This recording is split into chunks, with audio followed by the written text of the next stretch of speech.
ba i-edit or aayusin ng mga videos mo na may copyright claim? Could you be the one?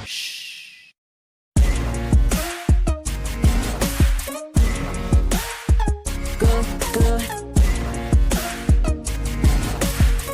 Good, good. Could you be the one? In this video, isi-share ko sa inyo kung papaano makikita ang mga videos mo na may copyright claim na pala. But before that, pag-usapan muna natin kung bakit natin kailangan i-edit or ayusin ang mga videos natin na may copyright claim. Kasi kapag nakakuha ka ng copyright, ibig sabihin, nag-submit yung mismo may-ari ng video or music na ginamit mo sa video mo para hilingin na tanggalin or i-delete yung video dahil sa copyright. At maaaring maka-apekto ito sa channel mo kasi hindi mo monetize ni YouTube yung channel mo dahil may copyright claim ang mga videos mo.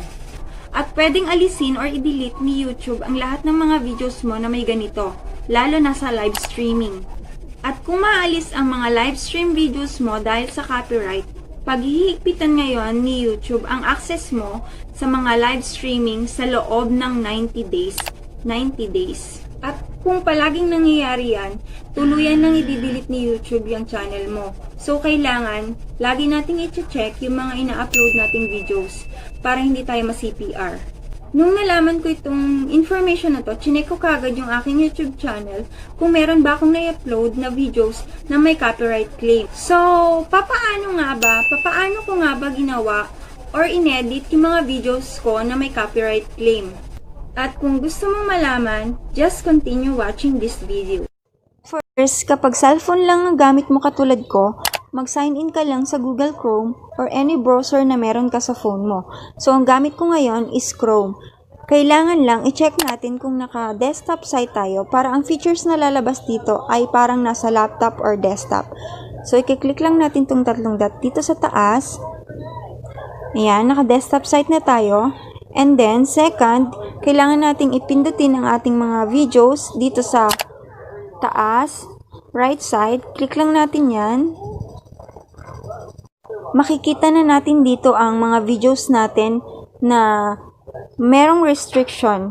Dito, makikita natin yung copyright claim. So, i-click natin yung copyright claim na yan.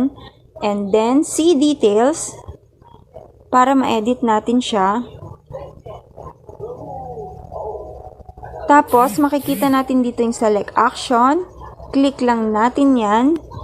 May option dito na trim out segment, meaning yung segment lang na may copyright ang mai-edit natin or madidelete natin.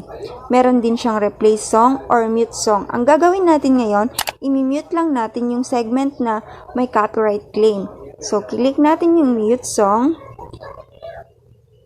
Nagpa-process na siya. So, ayan.